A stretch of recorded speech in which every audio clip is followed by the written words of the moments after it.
Hi friends, నేను మీ రవి. ఈరోజు మా ఊర్లో వర్షం పడుతుంది. చాలా రోజుల తర్వాత.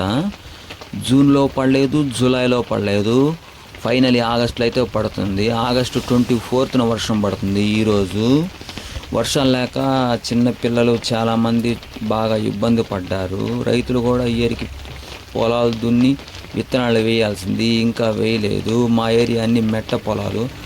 వర్షం పడితేనే విత్తనాలు వేస్తారు, లేదంటే వేయరు. ఈ వర్షం ఇలాగే కంటిన్యూ అయ్యి కొంచెం హెవీగా పడితే రైతులకు కూడా చాలా బాగుంటుంది. మా ఊరు పక్కన ఈ లొకేషన్ చూడండి ఎలా ఉందో. మా ఊరు పక్కన బైపాస్, ఇది బైపాస్ రోడ్డున వెహికల్స్ పోతున్నాయి. వర్షం పడేటప్పుడు వెహికల్స్ డ్రైవింగ్ చాలా జాగ్రత్తగా చేయాలి, ఎందుకంటే వర్షం పడుతుంది కాబట్టి. ఓకే ఫ్రెండ్స్, మా వీడియో మీకు నచ్చితే లైక్ చేయండి, షేర్ చేయండి, మా ఛానల్ని సబ్స్క్రైబ్ చేసుకోండి. Bye friends.